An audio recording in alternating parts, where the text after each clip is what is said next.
មានបងប្អូនមួយចំនួនគាត់អត់ស្គាល់ថាអាសាច់ពកនៅលើកនៅលើមុខក្រើមនឹងជាអ្វីទេចាពីដុកទ័រប៊ូអ្នកគ្រូពេទ្យខ្ញុំសុធីសូមបញ្ជាក់ជូនបងប្អូនទាំងអស់គ្នាថាអាសាច់ដោះពកនៅលើកនៅលើមុខហ្នឹងគឺគេហៅថា skin tag ចាហើយ skin tag ហ្នឹងគឺភាគច្រើនគឺកើតឡើងចំពោះបងសភាពនារីនៅពេលដែលគាត់ក្រោយពីឆ្លងទន្លេមាន baby ហើយណាចាជាក់ស្ដែងហ្មងខ្ញុំក៏ធ្លាប់មានដែរកាលពីឆ្នាំ2022ខ្ញុំបានសម្រាល baby ហើយអញ្ចឹងក្រោយពីការសម្រាល baby ហើយណាយើងឡើងគីឡូធាត់ហើយយើងស្រកត្រឡប់មកវិញអញ្ចឹង skin tag គឺនៅសល់ច្រើនមែនតើនៅលើកនៅលើមុខធ្វើឲ្យយើង make up ទៅមើលទៅគឺមិនស្អាតទេគឺបាត់សោភ័ណភាពនៅភាព smooth ស្អាតហ្នឹងអញ្ចឹងទោះជា make up ក៏ដោយក៏ឃើញកពីកពកហើយបែរទៅជាឃើញសម្រស់របស់យើងហ្នឹងគឺចាស់ជាងវ័យចាហើយបងបរិសុទ្ធមួយចំនួនទៀតគឺ skin tag ហ្នឹងកើតឡើងនៅពេលដែលគាត់ហ្នឹងគេហៅថា pre diabetes គឺជាស្ករគាត់ឡើងច្រើនគឺវិវត្តទៅរកការទឹកនោមផ្អែមឬក៏មួយទៀតគឺគាត់ obesity មានន័យថាគឺគាត់ឡើងទម្ងន់ឡើងគីឡូធាត់អញ្ចឹងទៅគឺ skin tag ហ្នឹងគឺប្រឈមមុខជាមួយនឹងអ្នកដែលគាត់មានស្បែកស្ងួតហើយឡើងគីឡូច្រើនជាស្ករឡើងខ្ពស់ហើយសំណួរជាច្រើនដែលពាក់ព័ន្ធជាមួយនឹង skin tag នឹងផងដែរចាដែលមានបងប្អូនមួយចំនួនក៏គាត់ឆ្ងល់ថែមទៀតចាមានសំណួរមកពីខាង page គាត់សួរថា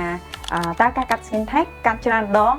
ឬក៏កាត់តែម្ដងបានស្អាតចាអ្នកគ្រូពេទ្យចង់បកស្រាយជូនថាកាត់ skin tag កាត់ម្ដងហ្នឹងគឺស្អាតម្ដងហ្នឹងប៉ុន្តែ skin tag គឺកាត់បាត់ហើយអាចកើតឡើងវិញទៀតពីព្រោះថាដោយសារតែការប្រើប្រាស់ខ្លួនប្រាណរបស់បងឬក៏កត្តាដែល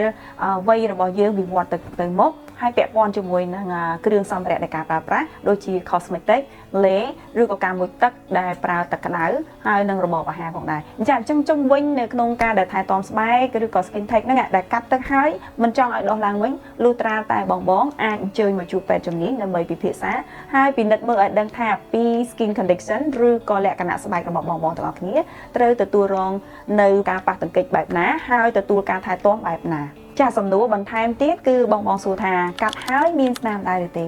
ស្បែករបស់បុគ្គលម្នាក់គឺមិនដូចគ្នាទេអញ្ចឹងការកាត់ហើយស្នាមឬមិនស្នាមអាស្រ័យទៅលើសម្បុរអាស្រ័យទៅលើពណ៌អាស្រ័យទៅលើ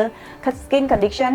ហើយបូករួមជាមួយនឹងការថែទាំតែបញ្ជាក់ជូនថាអ្នកគ្រូពេទ្យនៅដុកទ័រប៊ូប្រើប្រាស់ជាមួយនឹង laser ទំនើបបូករួមទាំងមានថ្នាំដែលព្យាបាលបន្ទាប់ពីការកាត់ហើយនឹងបានស្អាតអញ្ចឹងលទ្ធផលនៃការកាត់ skin tag នៅ ដុកទ័រប៊ូគឺទទួលទុកចិត្តបានក្រោយពីការកាត់ហើយគឺមានការថែទាំជាមួយនឹងថ្នាំបានត្រឹមត្រូវគឺមិនមានសល់សក់ស្នាមដែលអាក្រក់នោះទេតែក្នុងករណីបងមួយចំនួនដែលគាត់មានសម្បុរស្បែកបាយឬក៏សារធាតុស្បែកពណ៌ melanin នៅលើស្បែករបស់គាត់ច្រើនអញ្ចឹងក្រោយកាត់ skin tag អាចមានសល់ស្នាមតិចតួចហើយក៏មិនអ្វីដែរអ្នកគ្រូពេទ្យនៅតែមានដំណោះស្រាយជូនបងទាំងអស់គ្នាចាសំណួរដែលរសើបហើយផុសចេញពីបងជាច្រើនគ្រប់គ្នាទាំងអស់តែម្ដងគ្រប់ឆាកដែលគាត់ឆ្ងល់ណាចា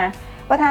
កាត់ម្ដងតម្លៃប៉ុន្មានចាបងទាំងអស់គ្នាតម្លៃគឺអាស្រ័យទៅតាមទំហំ skin tag ដែលបងមានអញ្ចឹងបើសិនមកចង់ដឹងតម្លៃបើសិនមកចង់កាត់ចង់ព្យាបាលបំបត្តិ skin tag អញ្ជើញមកដុកទ័រប៊ូពិនិត្យនិងវិភាសាបកស្រាយជូនបងប្អូនទាំងអស់គ្នាតាក់ទងជាមួយនឹងការថែទាំការកាត់ក៏ដូចជាតម្លៃចាអញ្ចឹង